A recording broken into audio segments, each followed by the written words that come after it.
Hello, good evening, and welcome to meditation. I hope you've had a good weekend and are ready to sit still for about 30 minutes to unwind from the weekend, conclude the weekend, and prepare ourselves for the weekend. What a way to do both things simultaneously. Sunday evening, golden evening, golden evening, everyone.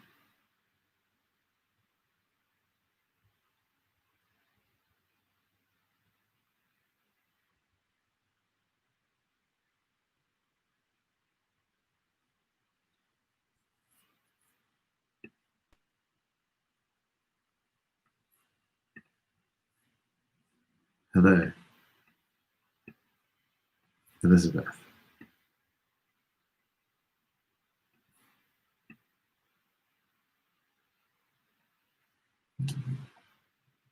And hello, everybody joining. Thank you for taking some time out. Many things we could have done,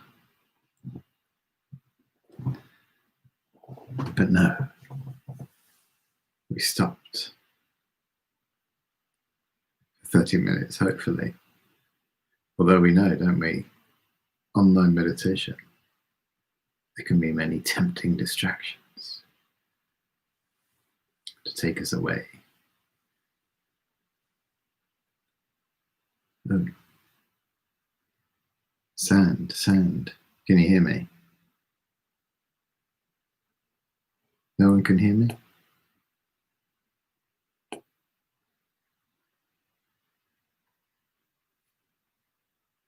Can you hear me? Okay, you can hear me. It must be you then, David.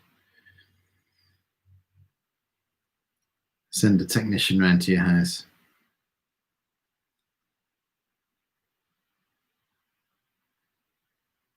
We'll just contact the technical department and say all the details we've got is DC, and then they can track you down. Probably could do as well.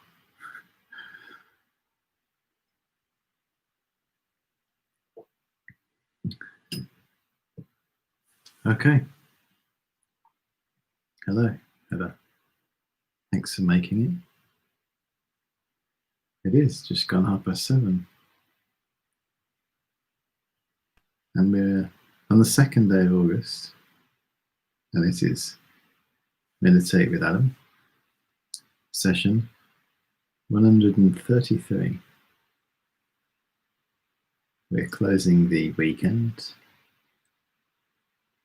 Meditation allows us to pacify stress and tension. It's one of the effects. As we sit and meditate, we shed the buildup of stress and tension. And so that's like the pacification of the week, the stress of the week. And it also helps us to gather and increase intentions and determinations for the week ahead. It also helps us to control our mind, pacifying, increasing and controlling effects of meditation. We're discussing on the retreat today. We spent a couple of hours on a mini meditation retreat, which we're enjoying on every other Sunday. And the theme for today was a subject called the Wheel of Life. So the Wheel of Life is a pictorial representation of the journey of living beings whilst they are wandering in what is known as uncontrolled mind, uncontrolled life, uncontrolled rebirth, sometimes known as samsara. Yeah, it's like a wheel. And we were discussing how you can actually get out of this cycle. At the heart of the wheel of life, there is representation of what are known as the three root delusions, which are confusion, aggression, and desire. And through pacifying these and then finally eliminating them, we can free ourselves totally from suffering and uncontrolled existence and get out of this cycle. And in the pictorial representation known as the wheel of life, standing outside the wheel is Buddha. He's standing up and he's pointing to the moon, saying, if you follow paths, due paths, you will attain enlightenment. So the moon is a representation of enlightenment. And we're talking about how many people have got out of this cycle. Yeah. And one intention for getting out of the cycle is to attain nirvana, which is liberation. That's one intention for oneself, to free oneself from uncontrolled mind, uncontrolled life, uncontrolled rebirth. And then to abide in a state of liberation, not about achievement. That's one scope of intention, to practice for oneself. But another scope is to practice for the benefit of others, to want to get out of this cycle on behalf of others, so we can help others also get out and help them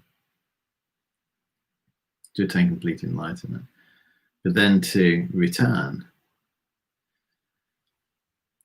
into this cycle, so to return as maybe human or animal, to help others on their way, to show others pathways to liberation.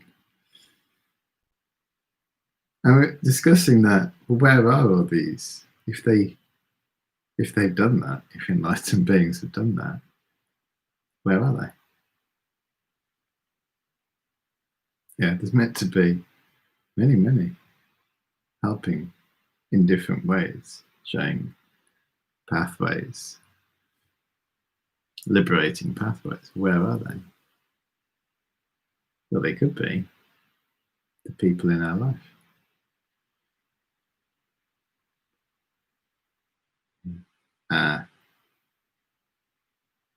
Family, maybe one of our children, our partner, our neighbour,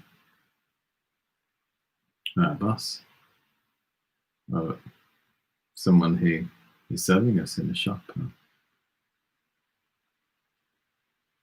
Be anyone. I think, well, they don't appear to be enlightened. But why don't they appear to be enlightened? Why doesn't this person appear to be enlightened? Partly, mainly because we don't see them as that. If we did, then they would start to appear that way. And we would receive inspiration and teachings from them. We would learn from them.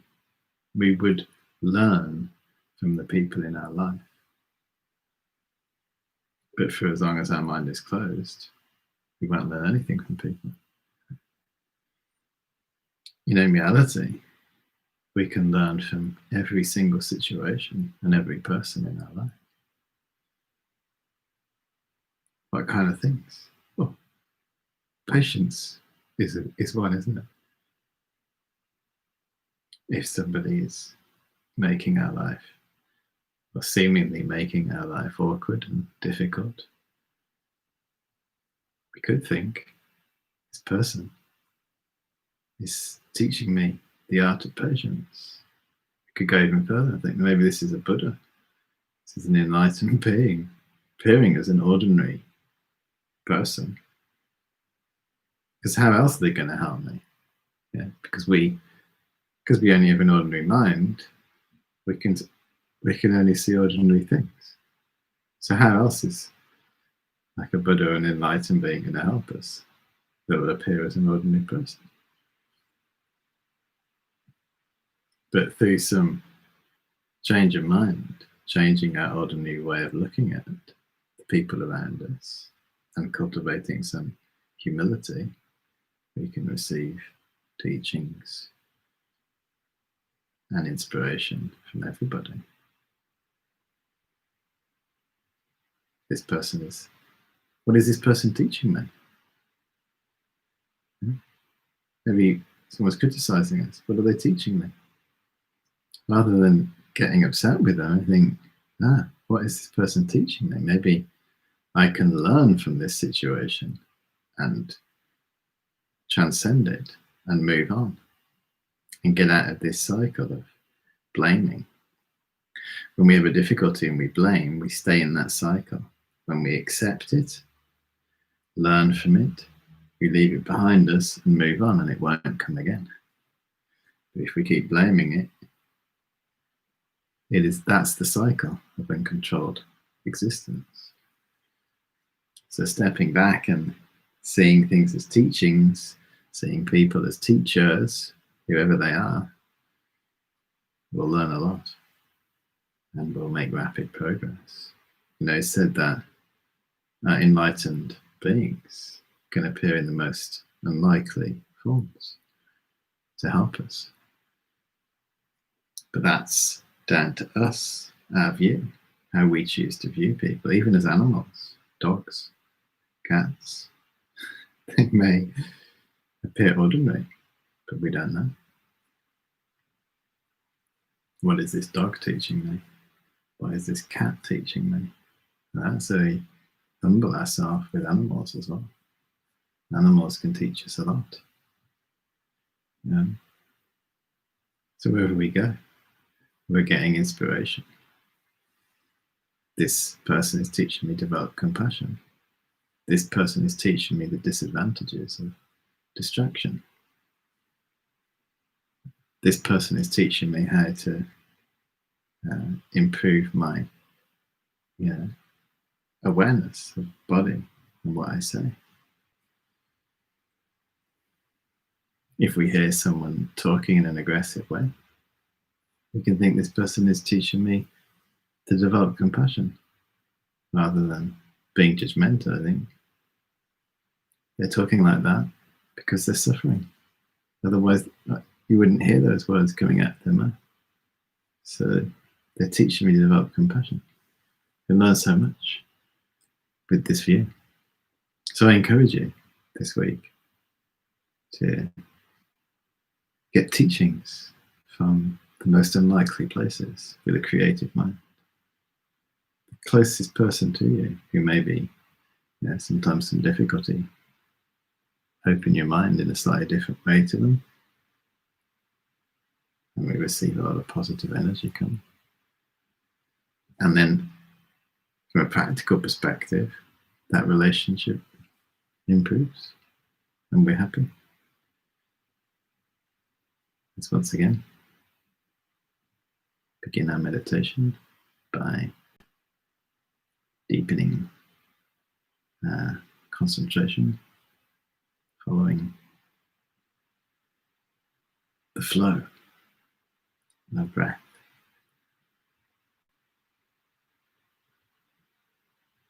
Taking some deep inhalations.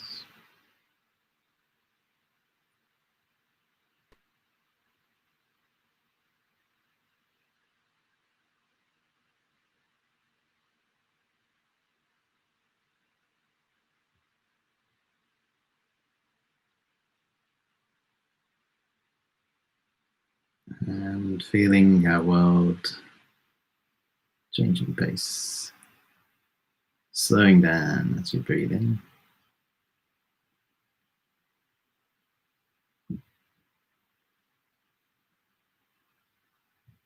And as you breathe out, letting go.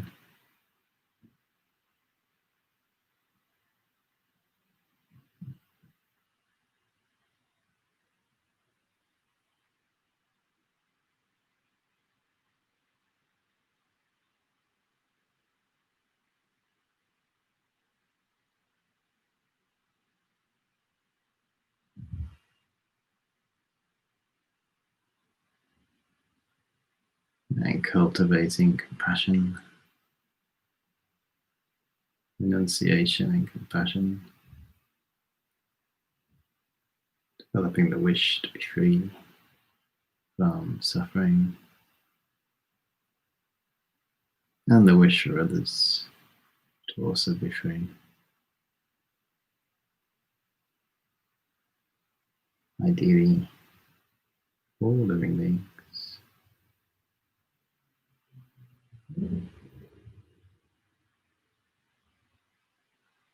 In our heart, thinking, feeling how wonderful all living beings could be free from their suffering, find healing in their bodies and minds, and through the power of our group meditation this evening, make this come about.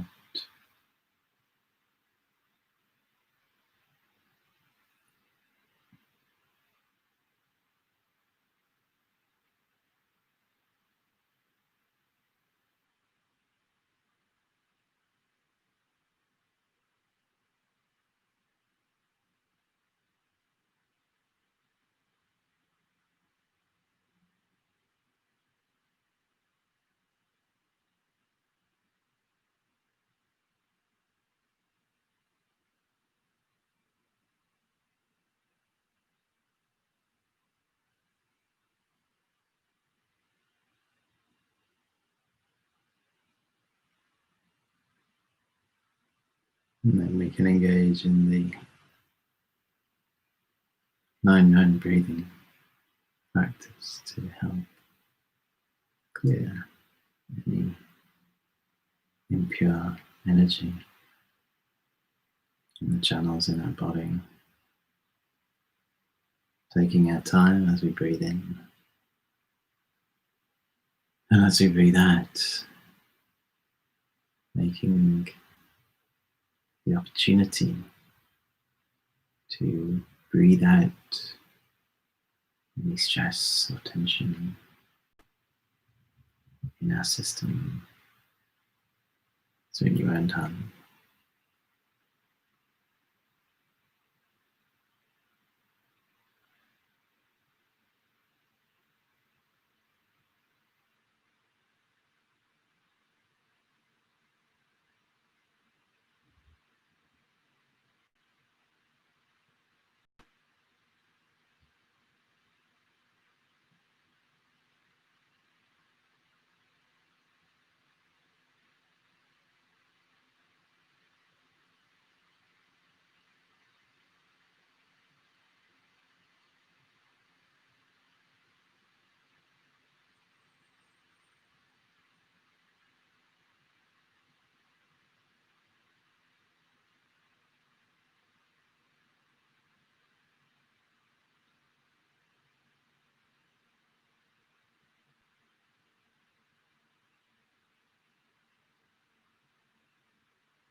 Abiding in our body, which is like a mountain, rooted.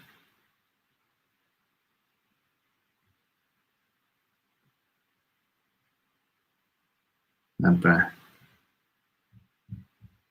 like the wind.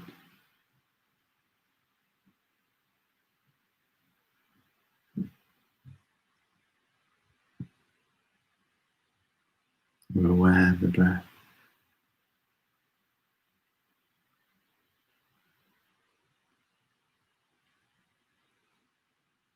We're in control of the breath.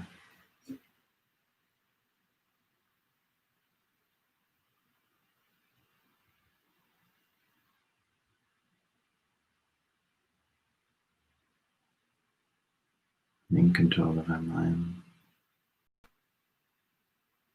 Drawing our attention to the heart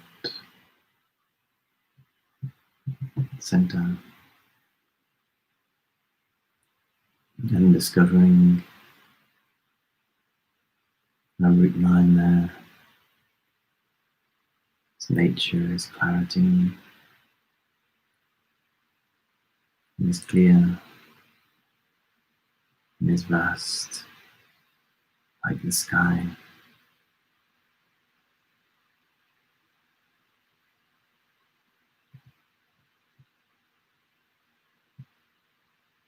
And as thoughts arise and feelings arise in our body, like clouds, we see them, we let them go, we see them come and go, and we enjoy watching, just sitting in the vast space of the mind, aware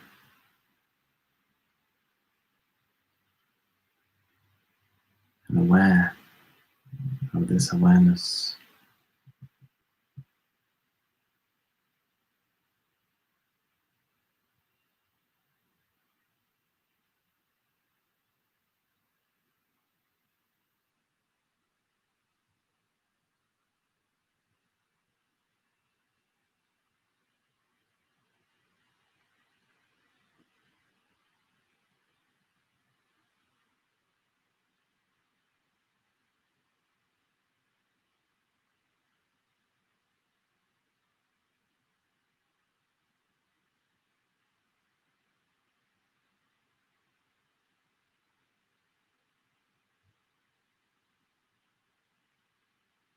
In this style of meditation, it's actually very difficult to be distracted because whatever thoughts we have, we just follow them and see how they arise and dissolve. Where do they come from? Where do they go? And we rest in the vast space of our mind.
And looking ahead to the week in front of us.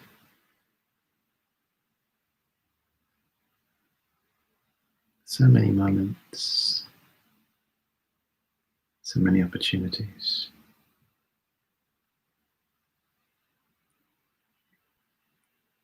And reflecting on the discussion from earlier.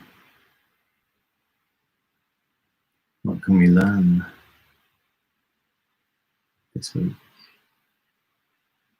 How can we view people so we can learn from them? Animals, humans, people that we live with, work with, that we see on the TV, and meet in the shops.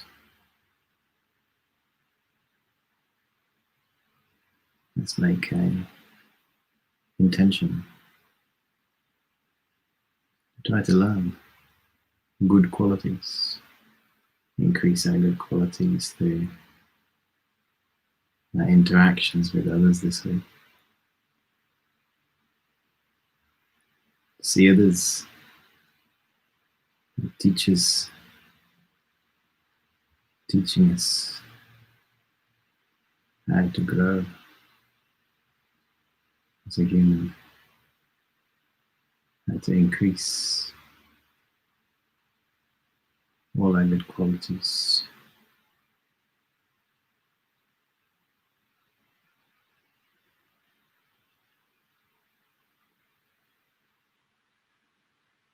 We dedicate all the good energy so we can progress like this week.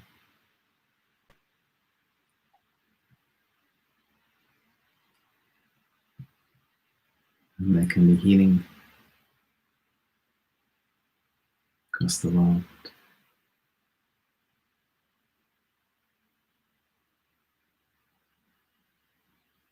Physical and mental sickness can be healed with the power of our group meditation.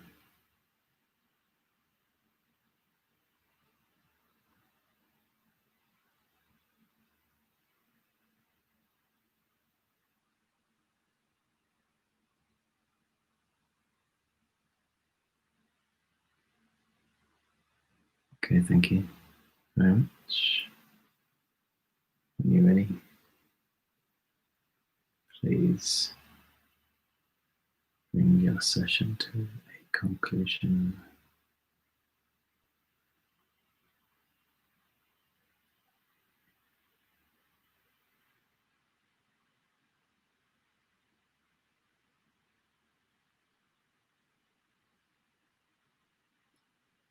We can think to ourselves when we encounter a situation or a person that is testing and trying our patience, we can think to ourselves, thank you for helping me practice patience. Not in a sarcastic way,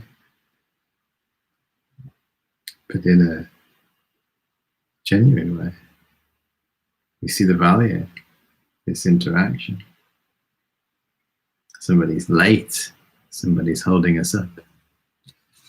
Thank you for giving me the opportunity to wait. If we could have this attitude, our week will be incredible. Really. I wish you a wonderful week. And I'll be here tomorrow in around 11 hours for good morning meditation. Enjoy the rest of your day. And bye for now.